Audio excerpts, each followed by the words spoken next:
Welcome to Win with Richardson and Richardson. What's important now? Success in business most often comes down to hard work, not by silver bullets and quick fixes. It's knowing where to focus that hard work that's key to winning. Join sales prospecting expert and 3-time seven-figure business founder Carrie Richardson and managing partner of R&R Consulting and former owner of Doberman Technologies, Ian Richardson, for radical honesty regarding strategic planning, accountability, and execution that will get you the systematic results you're working toward. Let's get into today's episode. Thought leader and your host, Carrie Richardson.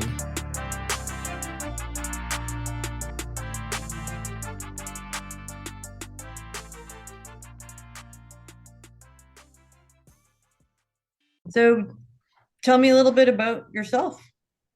Great to be here. I just spend my day connecting visionaries to serve humanity. So it's a lot of fun. What does that look like? Talking to the world's most understood, brightest, biggest empaths, highest EQ, IQ, maybe 1 out of 10,000 humans, finding them and then connecting them to other misunderstood geniuses and then creating companies and purpose out of that. Walk me through how the process works.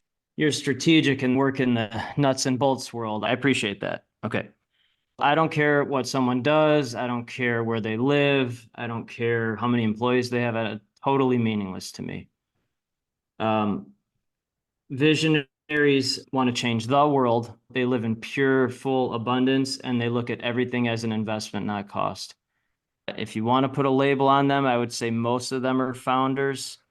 Most of them are very wealthy, but some aren't. They're all changing the world. They're not transactional. They're living in purpose. They're living well past their own lifetime. They're not narcissists. So I don't know if that answers the question, but that's how I look at things. You're connecting people who are building legacies versus empires. Empires destroy. Where were you before you were here? You like to land the plane to understand. I understand. I'm just a soul simplifier that connects soul amplifiers. Soul amplifiers, they're the ones that create things that help the world, create legacies, and they're totally misunderstood by almost everyone. But I understand them and they understand me. So I connect them. That journey for me will never stop. And then there's the technology that allows it to go faster. But I've always been this person. So we talked a lot about the Kolbe when we were interacting before this. How did you come across Kolbe, and why do you place so much meaning in the results? Tremendous. Yeah. I love that question. I guess for me, even though most of the time I'm flying the plane, Kolbe for me helps land it. It helps simplify it because I just want the answer. I don't need 3 million pieces of context or overthinking. I just want the answer. Just give me the answer. So in terms of identifying a visionary in a number way, because I see the world in numbers and keywords, but in a number way, certainly, usually, not always, but usually visionaries have Kolbes similar to yours, which is for those, I guess I will provide context here, but so yours is a 3394. Kolbe.com, KOLBE.com, A index. It takes 20 minutes. It measures how your brain takes action. I don't care what you do or where you live. That's totally meaningless. I just want to know if you're going to do something. And then most visionaries are like you, like a 3394. The average score of the visionary I talked to is a 3393. So you're a 3394. So the 9 is your quick start. That means boom, idea. 10 is the highest. Most people I talk to are 9. In human world, a 9 quick start's pretty rare in my world. It's average. And also having a 9 quick start means you're not afraid of risk. Visionaries are not afraid of anything. They're not afraid. Most humans are. They're dependent on the visionary to give them a job or, I don't know, a salary, whatever, which is fine. That's fine. And then most visionaries, not all, but most are very similar to your follow through, which is a 3. 1 is the lowest. So you're a 9 quick start, 3 follow through. So without humans or a stabilizer and an assistant, or being married to a stabilizing human, disaster usually, total disaster, because that's ADD, ADHD, diagnosed or undiagnosed. It's not a disorder, sign of genius mislabeled by humans who don't understand visionaries, because visionaries are the most understood people on planet, and I just connect misunderstood people to help them find understanding. Okay, so that's yours, 3394. And then I'm the very, very rare visionary who is 8671. It's a unicorn score. I've never met another 8671. So I have 7 quick start, which is high, 6 follow through, which for a visionary is astronomically off the charts. That doesn't really exist. And then I'm also a very high fact finder. 8 is the fact finder, 10 is the highest. I've never met a 10 fact finder. I don't think I will. I've only met 3 or 4 9s, and I'm an 8. So I'm like a visionary, integrator, and researcher in one person. And then you're just a pure visionary with a little bit of implementing skills, like you can build stuff with your hands or draw or something. I like doing crafty things. So your Crafty number things that 7. don't have a defined beginning or end, right? Where you can Of pick course them not. up, You have no down. follow through. It's not going to be an end. So then you can explain what I just said by knowing your number.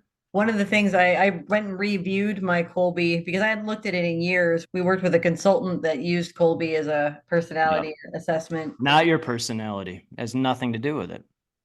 That's why I like it.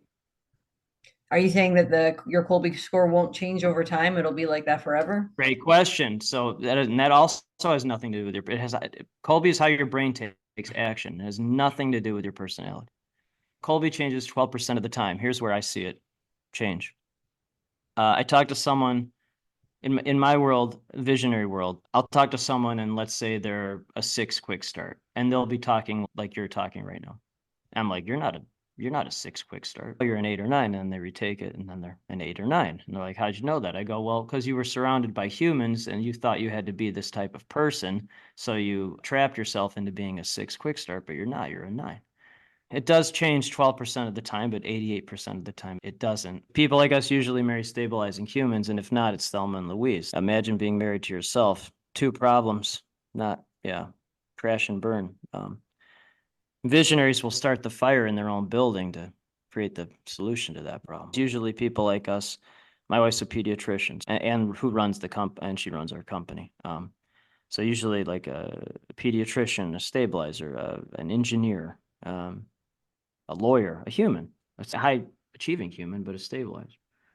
But so I'm 47. I've been like this my whole life. Unconsciously, I was like this my whole life, and then consciously becoming an entrepreneur 7 years ago, and then really consciously getting the second company going, and then like off the charts awareness, consciousness, finishing this 3rd book. My favorite quote had been from Earl Nightingale. He's the OG. He's long gone, but he's the OG. And my favorite quote from him was, success is the progressive realization of a worthy ideal. Success is the progressive realization of a worthy ideal. So my worthy ideal is connecting visionaries to serve humanity. I'm just going to keep getting progressively better at that constantly. So is there a group of me? Like how do we all connect? I invest well over 100K a year to be in the right rooms. And I love the rooms that I'm in, that I invest in. It's great, but was tired of being in rooms where many folks act like they're visionaries, but they're not. They're only worried about finance or raising money in this lifetime. And I can see right through it, because I was journalist for 20 years, and you don't get into that for raising money, and you just talk to people and listen to them. I was just tired of being in rooms where most people are saying something, but they're acting much different, because talk is meaningless to me unless you do something. Created a room with 100% visionaries who are 100% are living well past their own lifetimes, and they want to serve humanity. My partner's an empath who does 8 and 9 figure deals all day. That makes absolutely no sense, but that's what it is. And then they've built the company. So we have virtual meetings, 3 to 4 a month. We have in-person meetings. We just started an MBA program for our members. We have our own TV channel now with 30 million reach for our members to have their own shows on, and then started a philanthropic wing. But I don't do any of that stuff. I would destroy the company if I got involved with that. I just let others who are much better at it do it. What is the name of the company? Oh, Epic Fit Network. The website is theepicfit.com, theepicfit.com. So, yeah. So your highest and best use in your organization is as a connector? So as simple as that question was, that's one of the best questions I've ever heard. One, thank you for asking that. I'm just a connector at the very highest level possible, and all I want is better and better connections, but I will explain what that means. One, it's with visionaries. I think as important, if not more important, it's connecting patterns in a way that certainly visionaries can understand, but also the people in visionaries' lives can understand so they can understand them. And somehow, I don't know how, but my heart and brain, they're combined, they're able to make that connection. It's probably because that's all I'm focused on. I don't think about anything else. Holding a pencil is very hard for me. We just broke the blinds in our house, so the blinds are it's just gonna lay there. We'll get someone to fix it, but maybe you can help. You could probably do it, but you're a high implementer. But I would so just take a sheet and some tacks. That would be my simplicity. Perfect. Yeah. Thank you. Yeah, I'm getting dread thinking about that right now. So because it's such a singular focus and success is progressive realization of the ideal, then it just keeps getting it just gets more and more interesting. And then just keep writing about those patterns and connectivity. And this Epic Journey book, I don't know how to explain it other than it came from a higher power that just channeled through me. So I wasn't like that even a couple of months ago. So very grateful to be able to have this ability and then to help people with it. They say that when Bill Wilson wrote the book of Alcoholics Anonymous, that he was divinely inspired by it, and it has been called the single greatest contribution to humanity made by a human. Alien, but yes, a human, a barely human. Yeah. He was an interesting fellow. So interesting, eclectic. What would a human call him? Weird, crazy. But again, to be great. So my favorite quote now is from Emerson from the 1840s. To be great is to be misunderstood. To be great is to be misunderstood. And when you're misunderstood your entire life, it's very painful, but it's also necessary to reach the highest level of consciousness. It's that type of pain. In one of our meetings, we had a man named Alfonso James come to speak to the group. And Alfonso, he spent 32 years in prison, 32 years in prison for a crime he did not commit. He wasn't even at the scene. First-degree murder, not at the scene, 32 years in prison. And so he spoke to the group about how grateful, I repeat, how grateful he was for that experience. For context, so he was 32 years in prison. Nelson Mandela served 27 years, so 5 more than Mandela. And then so Alfonso and I had become friends, and then one of the chapters in Epic Journey is about him, and the chapter is about the quote he sent to me after we became friends. He that is perfect is perfecting perfection in me. He that is perfect is perfecting perfection in me. So that's the quote he lives by. So that to me is like a higher power of success is the progressive realization of a worthy ideal. Yeah. How do you spend your days? Like this. Yeah. I'd say like this, or our sons are 11 and 9. They're both 9 quick starts.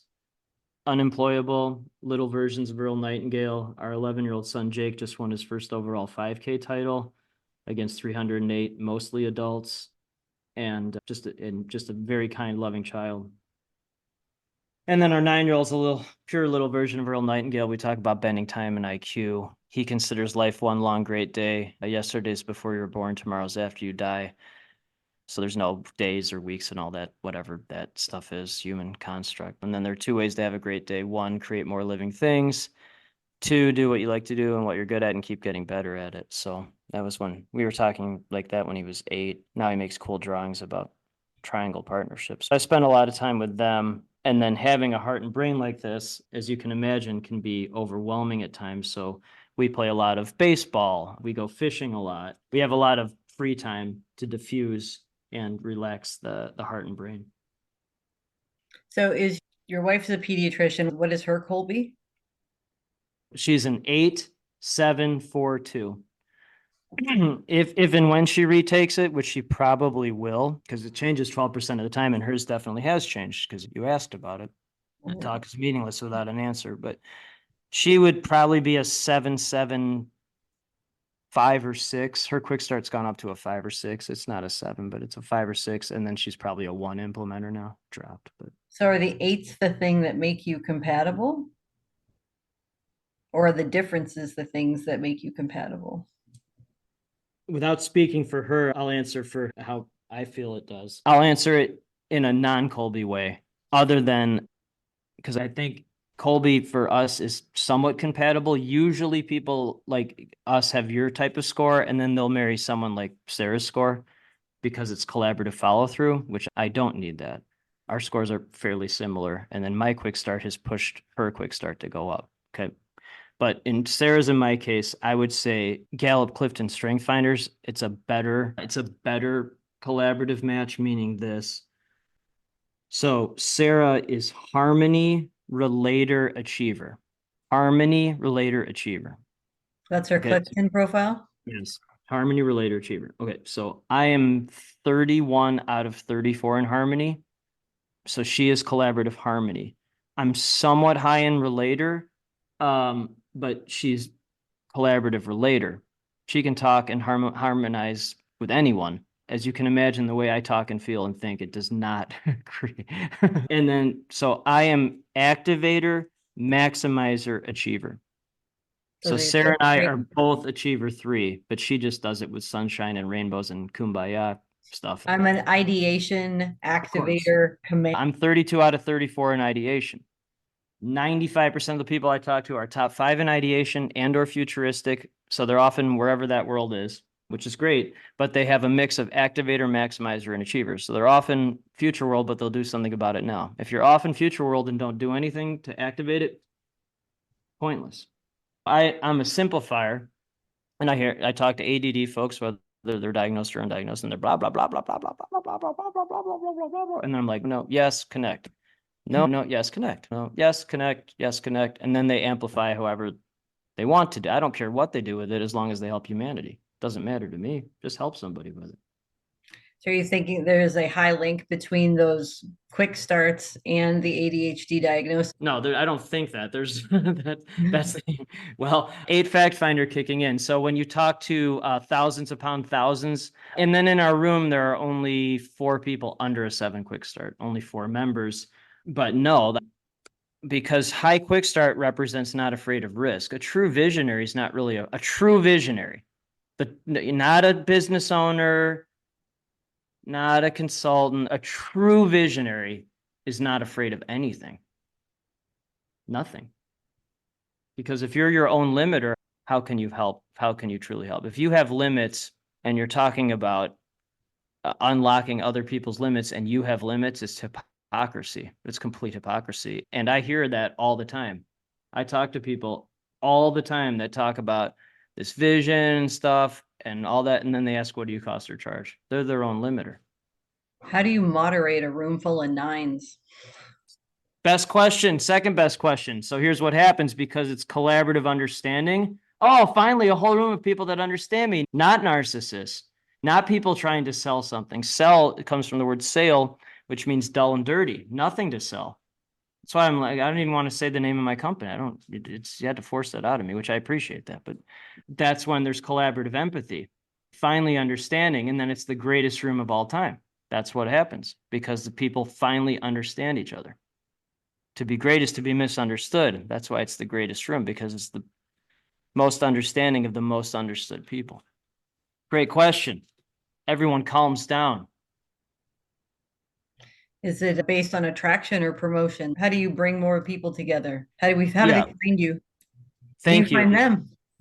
At this point, most of the time,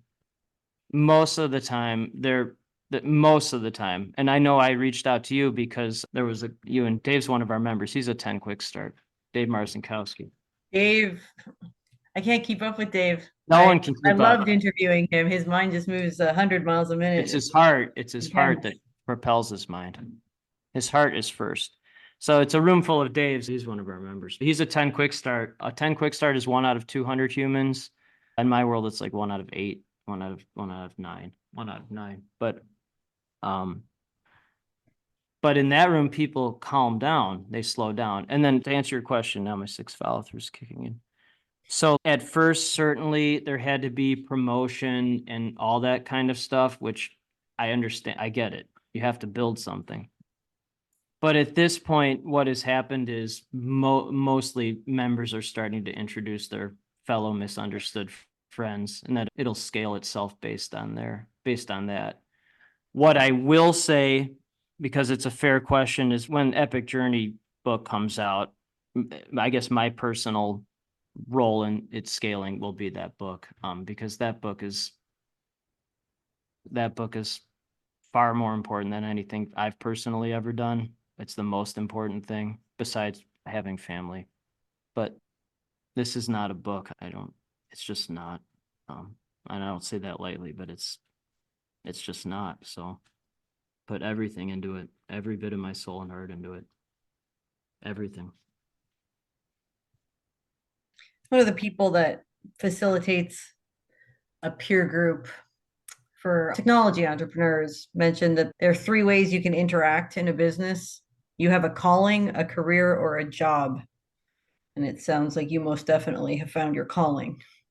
Thanks for saying that. And then even though I said it one or two times in this interview, I really do not like the word business, and I make people aware of it when they say it, because business comes from the Old English word bisignus, which means anxiety. So anytime I ever hear anyone talking about that word, you just hear the anxiety behind it. Why? Because that's what the word means. That's what it means. And it's a human construct. It's just a human construct that's been trumpeted and highlighted, saluted, and literally it just means anxiety. That's what it means. How do people move towards your vision for the world? That's up to them. But my father was 61 when I was born, and then he was a World War II hero. And then he kept a diary from his fighting experiences. On New Year's Eve, 1944, one of the entries, he watched his friend die in a plane. This is graphic. Warning, this is graphic. Thank you. So watched his friend die in a plane crash, and then his friend's face melted off, his skull was exposed, and his legs melted off. Stumped, charred legs. So he watched that, and then 20 minutes later, his commanding officer said to him and his friend, "Hey, can you do another mission?" And then they said, "Yeah." They were excited to go on it. So that's a visionary. Most people can't do that. So I don't understand not thinking and feeling like that. It's confusing to me. It's confusing. So that's a true visionary. So what I will say is, a true visionary, if they don't feel the way I feel, they're not a true visionary. It's really up to them. And what I've seen in our room is everyone feels like that and acts like that. And then they want to help attract others. They want to attract others to that because of the great misunderstanding of people like us with everyone else. And then people like us are the ones that create everything that actually help everyone else, and everyone else isn't even aware of it. I guess technically it's my vision, but I was given a gift, and it's my responsibility, like it was my dad's responsibility, to go on that mission after he watched his friend melt. You just do it. No choice. You have to do it. So, yeah. So what's next then?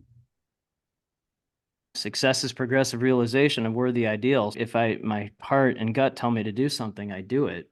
No questions. I don't really live in the future. I live in the present. My wife's grandmother, who passed away a couple of years ago, to paraphrase her, she always talked about present as a gift. So present is a gift. What's next is the work in front of you today. sense. You're doing the work that's in front of you today.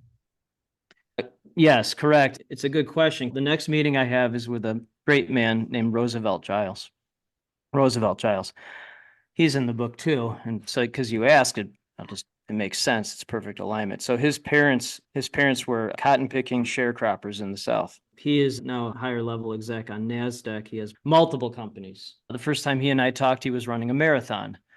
He was running a marathon on Zoom in Minnesota. He's run almost 400 marathons on 7 continents. He started running because his brother was dying, and he said, "You need to get healthy." So he started running marathons.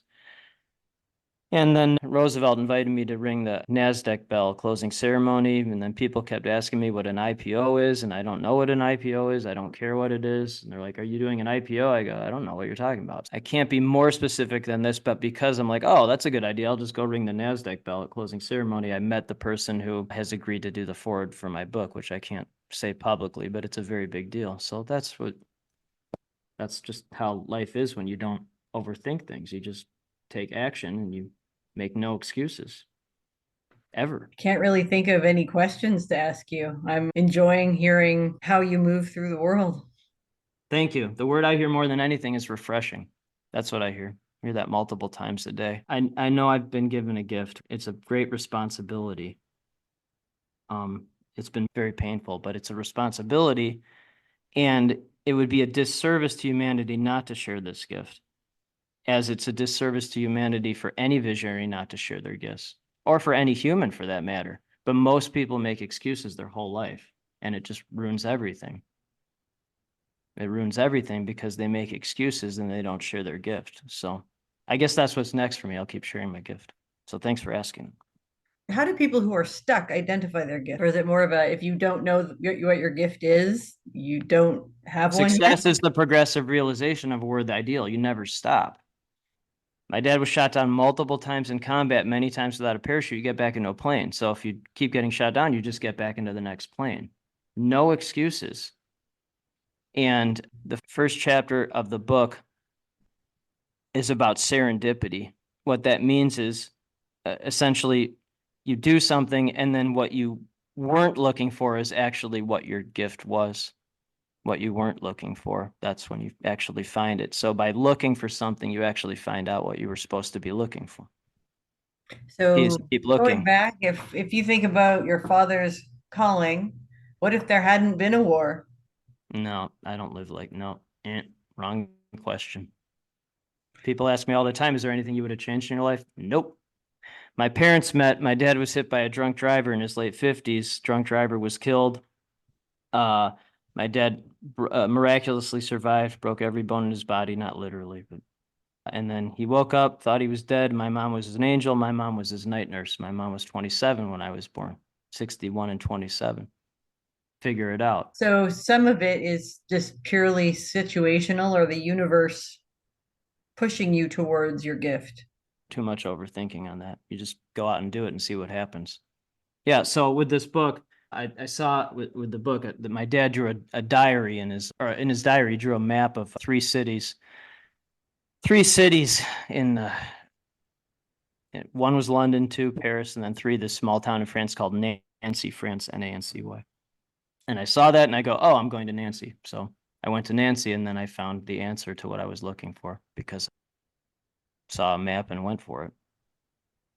So you just start looking. I don't understand the overthinking. What if, what? No, you just do it. And again, most people overthink things their whole life. I feel that in my soul. I can't understand why everyone has to make great big plans before they go out and It's execute illogical something. Go do because it. one, because they're low quick starts and they're afraid of risk. And two, most people are not visionaries because to be great is to be misunderstood. If the entire world was a visionary, it'd be a complete disaster. It'd be anarchy, chaos. But so when you ask, when you ask a question like that, I can't understand it really because a true visionary would just do it. They wouldn't be stuck. They wouldn't be stuck. They would do everything. They would never stop, no matter what, ever. Okay. When people realize they're the problem and not to blame anyone else, then a lot of problems are solved when you realize you're the problem. Stop being the problem. Stop making excuses. But most people make excuses and live in fear. That's just how it is.